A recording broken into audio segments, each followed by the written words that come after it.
What's up, idols? It's Cece Lesson 3. Welcome back to my channel. Thank you so much for clicking on this video. These days, there are more and more foreigners moving to Korea and visiting Korea. With that in mind, I thought this video would be fun / helpful for people who plan to visit soon or people who have already been, and you can verify if you've also had these experiences for yourself or not. Speaking of experiences, you guys really need to check out the last story time we uploaded here. It's about a foreign girl who moved to Korea to be an English teacher. She met a boy on Bumble, they fell in love, dated for almost a year, then he started to pressure her into a three-way. She eventually agreed to it because she loved him. But unfortunately, it ended up ruining her relationship with him and her relationship with her best friend. The Patreon version of that video is an extra 10 minutes longer. Our girl sent in a lot of too spicy for YouTube tea. So if you want access to that, click the link below in the description and become a patron. For this video, I'm gonna keep it light. 10 things that will happen to every foreigner in Korea. 1, I wanna start off light and positive. Your skin. Okay? Being in Korea opens your mind to all sorts of steps in skincare and a wide array of heavenly products and options. Using these products will improve your skin. It's more steps, yes, but it is absolutely worth it.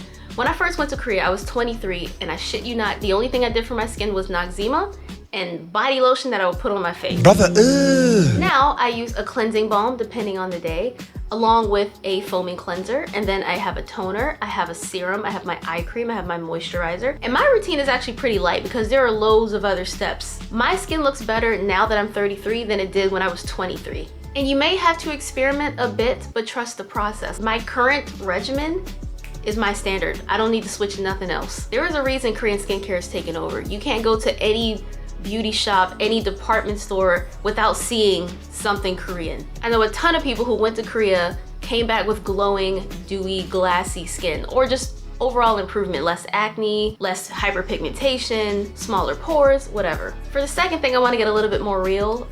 You will be stared at. Some people don't mind. They like the attention. They feel like all eyes on me. That's right, I'm the queen. Some people, it makes them a little bit self-conscious. I'm some people. don't look at me. I will say, when I first went to Korea versus my most recent trip to Korea, it's way different. I was not stared at nearly as much as I was when I first went back in 2017. I think they're getting used to seeing us now. Like I said, a lot of foreigners are moving to Korea, teaching in Korea, visiting Korea, studying in Korea, whatever brings them to Korea, a lot of foreigners are going. And especially in Seoul, I don't think it's that big of a deal when they see us anymore, which is good. We should normalize that. And it's not like a cultural thing, because if you look back at them, they'll either smile at you and look away, or they just look away and act like they weren't looking at you. Unless they hate you, and then they're just... Unfortunately, it's one of those things where you stare at something because it's unfamiliar. You haven't seen it before. What is that? What the hell is even that? Don't say I didn't warn you. It's something that will happen. Don't let it get to you too much. Now, something that's a bit more important that I think foreigners should be aware of because it regards your health a bit, and that is air quality. You need to brace yourself for that because I'm someone, it's different for everybody, but it is a common symptom. I would get headaches frequently. Air quality is not something I ever thought of. It's something I completely took for granted until I went to Asia. Unfortunately, it's rare to have a good air quality in Korea. Most days it's like moderate. Some days it's severe. I think Japan is one of the only countries where the air tends to be good most days. Well, not so much the west part of Japan. And I know a lot of people like to blame it on China, and that is part of it, but also Gobi Desert is right there. That combined with Korea's emissions, not the best combination. Speaking of spring, there is a reason I don't go to Korea in spring or summer. The air quality is a big part of that for the spring, but I don't like hot weather, so I don't go in the summer. I like to go in the winter. Preferably, I like autumn though. There are days when you're in Korea and you will just look up at the sky and you just see this haze, this creamy haze, and it becomes so normal. You just get so used to it until you leave again and you're like, oh my god, you see the saturation of a true blue sky again. There are definitely some apps I would recommend downloading. Even most weather apps, I think, have like an air quality section to it. And I mentioned this before, if you're in Seoul, you can look to Namsan Tower and the color of that will sometimes reflect the quality of the air. That's one of the reasons people in Korea tend to wear masks. Not only when you're sick and you don't want to get other people sick, but when the air quality is bad and it's dangerous, wearing a mask helps protect you.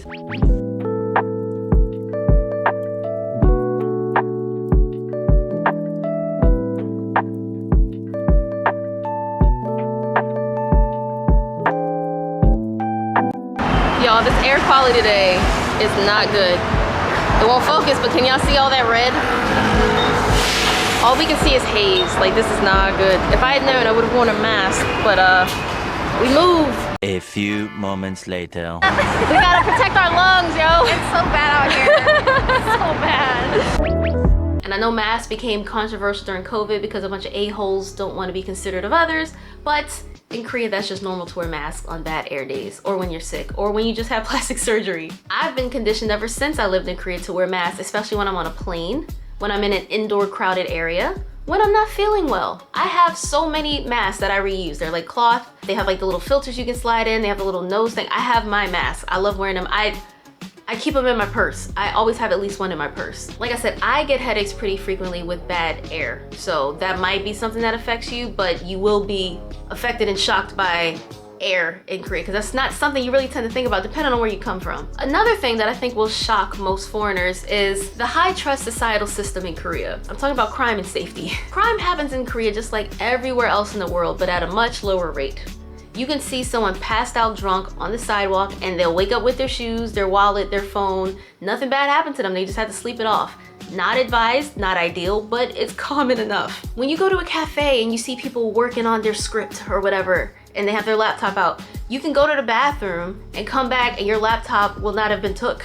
I don't recommend leaving it unattended, but it's normal to do that there. If you go clubbing and you drop your wallet or your phone, if you go to the DJ booth or a bouncer or someone who works at the club and like, oh my God, I dropped my phone, chances are somebody actually turned it in for you to pick up and claim. As someone in London who just got their packages stolen last week, more people need to be like this, okay? Let's not steal from each other.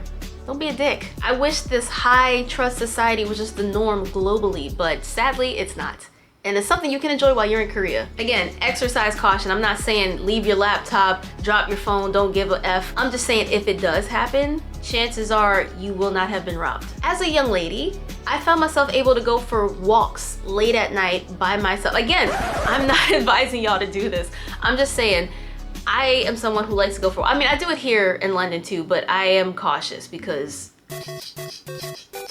but I used to go for walks by myself late at night in Korea, no problems. As a lady, be advised because there are lots of crimes against women, such as stalking and assault, but I had no problems personally. That is not something I would ever do in the States. I would never go out for a late night stroll by my damn self. Again, crime is not non-existent in Korea. They have crime, people do crime there, but a lot less of it. Now let's talk more about the culture. You will drink more. Unless you're someone who doesn't drink. If you don't drink at all, that's one thing. But if you're someone who socially drinks or casually drinks, you will drink more in Korea. It's part of the culture. Soju is so abundant, so cheap, so readily available 24 hours a day. And drinking is just the most normalized thing. You drink with dinner, you drink with friends on Han River, you drink at karaoke, at the club, you drink with your coworkers. It honestly cannot be helped. Like I said, if you're someone who does not drink, period, especially being a foreigner, you get away with a lot more, but if you're a Korean person who refuses to drink from their Korean boss, you get a side eye. But if you're a foreigner, cultural differences, that's fine. Foreigners in Korea at work, you get away with a bit more, depending on the job, obviously, but as like a teacher, for example, we got away with a lot that our Korean counterparts could never. It's one thing that I completely forgot about because after I got back to the States, my first time in Korea, liquor stores, or news agents as they're called in the UK, they close after like 10 p.m., midnight, 1 a.m. or whatever. In Korea, you can get liquor 24 hours a day. They're at CU, 7-Eleven, GS25, cheap bottles of soju, abundantly available. It could be 5 in the morning and you wanna go get a bottle, there you go. It's there, it's open. It's not closed on Sundays, it's open 24/7. I will say, if you're someone who struggles with like substance abuse, be very careful going to Korea because it's everywhere, it's very cheap, and it's encouraged. Like, you see drunk people all the time. Drink responsibly, please. 제발 부탁합니다. Speaking of stuff being available all the time, one of the things that I love the most about Korea is convenience. Not only are the trains and buses incredibly efficient and run really often, but it's affordable and there's so much innovation and you will be spoiled by that. Whatever you need delivered, whatever you need at any random time of the day, you can get it. Just like Namjoon. In Seoul especially, everything is just so freaking convenient. You don't have to worry about things closing or opening at weird hours. I miss that, but it also does reflect the problem, the work-life balance issue. It reflects how overworked people are in Korea. The fact that everything is open almost all the time whenever you need it, and people don't get time to just sleep. Another thing that I've heard from a lot of people who've gone to Korea, I've experienced it a little bit myself, you will lose weight. That's another thing that just can't be helped. There's so many stairs. You tend to eat better while you're in Korea. I mean, obviously if you eat more and you're less active, this will not be the case for you. But if you live your life as you normally do, you'll be like, oh my God, these pants fit looser. How did that happen? Or especially if you're in tourist mode and you're going ham and you're running all over the city, you're gonna notice some changes to your body. I know many people who have moved to Korea, visited Korea for a few weeks, and they came back slimmer. Or after coming back, they gained weight. Like, man, I was slimmer in Korea. I think that has a lot to do with the pressure of such a thin, they're like this, they built like pinkies, a thin society, but also those stairs, dude. Steep hills and stairs aplenty. And the food is just a lot better for you. Obviously, you have access to like McDonald's and everything fried. Don't eat that if you don't have to. Try it, you know, everything's good in small doses. What's the phrase? Everything's good in rotation. What am I trying to say? Too much of anything is a bad thing. Now this one I think is a little bit more fun because it's something you can't help but do, especially if you're like a K-drama girly. You will romanticize everything in Korea, especially if you're in Seoul. Every location you've probably seen in a drama, a music video, a movie, walks at night in the rain, going to a pocha to eat and drink with friends, Seoul Tower, museums, walking up those steep hills at night, seeing a few stars. Not many because the air is pretty bad. Even riding the bus across Han River and you're just looking out the window like, It's beautiful life forever. it's kind of fun. Like when I first got to Korea, it took me a good 6 months before I accepted this is my reality, this is my home, I live here now. I would just be walking outside on the street like, oh my God, I'm in Korea. Oh my God, I can't believe it. Oh my God, that's in Korea. Like I was such a dork at 23. There's a lot of stuff you've seen in dramas, and when it happens in real life, you get a little giddy inside. Hearing the ballads and the music that plays outside of shops, doing karaoke, drinking, walking, breathing.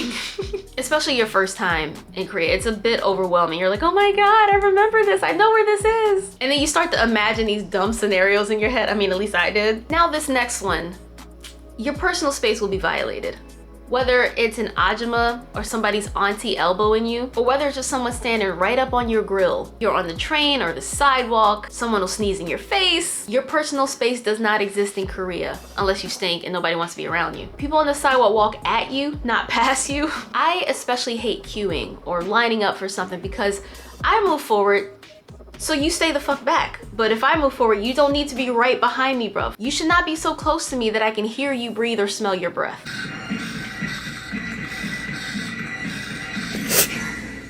Yet them's the breaks, that's normal. And that's personally, I mean, I'm just a walker by nature. I love walking. My Fitbit, I'm surprised it hasn't broken. I think my most recent badge was like, did I walk the circumference of the globe yet? I've walked the length of the Nile since getting my Fitbit. So that's 4,132 miles since like 2022 or something like that, which I could do better. I could get those numbers up, but I like to walk. So I do not ride the trains or the buses, especially during rush hour in the morning or the evening, because you don't need to be this close to me. There is no reason to be this close to me. Me can't stand it. I'd rather be outside, walking by myself, breathing in the musty air, listening to my music in isolation. So that is one thing you gotta get used to, crowds, especially in Seoul. Seoul is where everybody moves, unfortunately. There's a lot of cities in Korea that's just dying out because there's not enough people being born there or moving there or existing there. So your personal space, you have none. Now the last thing I want to say, because this is kind of cute, it happens to every single foreigner in Korea. I swear this will happen to you. Even if you just say 안녕하세요, someone will gas you up and compliment you on your Korean. 와, 한국말 너무 잘하시네요. Korean very good. You could just say hi. You could say your name and they're impressed. At first, it does feel a bit patronizing. I was like, fuck you, I'm trying. But no, they actually just mean it. You will also have Korean people randomly come up, and not a lot, because I feel like people do tend to stick to themselves, but you will have those people that just feel bold or confident in their English speaking ability, and they'll just start a conversation with you and just say they want to practice, or they'll ask you where you're from, especially in the clubs, and then try to give you like a fun fact, because it may not actually be a fact, it's an assumption that they have, or a stereotype, or a statement about where you come from, just to seem like with it and relatable or knowledgeable. I will never forget, there was this one time me and my friend went to a cave outside of Seoul, and we were at the bus stop waiting to go back to Seoul. It was actually like a vlog exclusive for channel members on YouTube back in like 2021. I think it was one guy and these two girls, and he just wanted to speak to us because he wanted to show off his English skills to these two girls.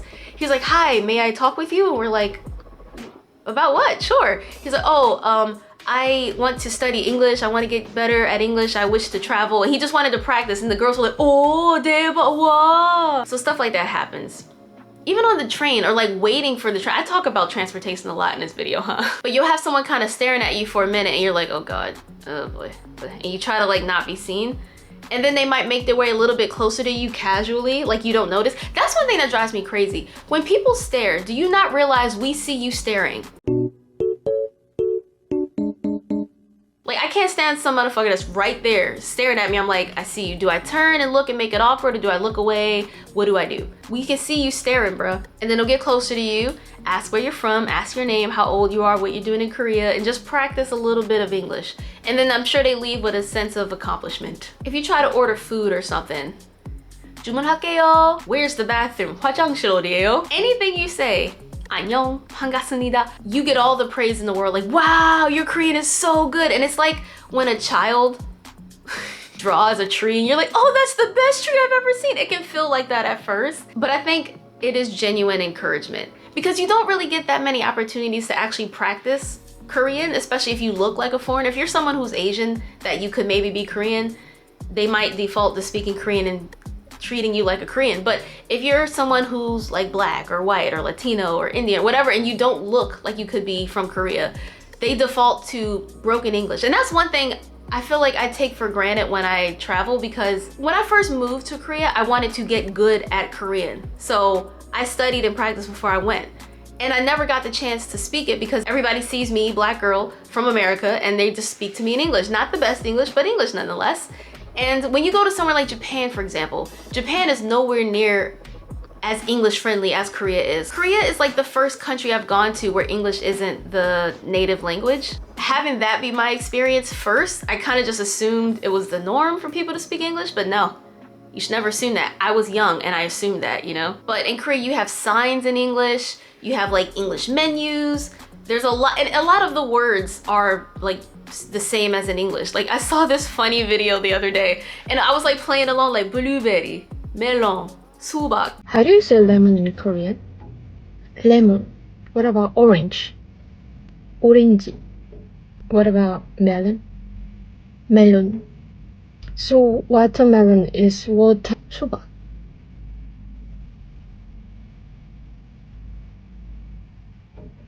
How about raspberry? 라즈베리.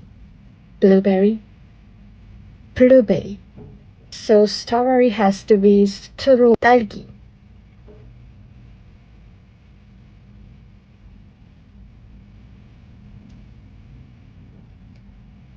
Banana. Banana. Pineapple. Pineapple. So the apple is 사과.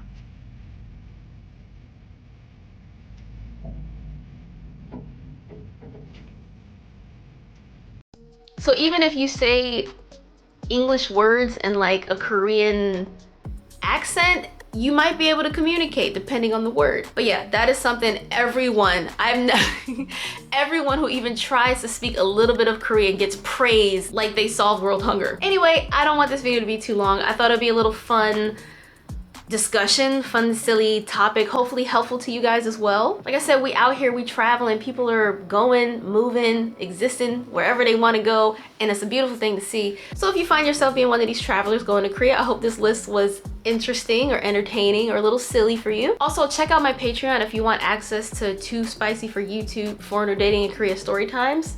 They're spicy, y'all, I swear it. That's actually pretty spicy. Wow, that's very spicy. Wow, it's so good. Thank you guys so much for watching. If you did, remember to like, comment, share, and subscribe, and I will see you guys next time. 안녕. Happy travels.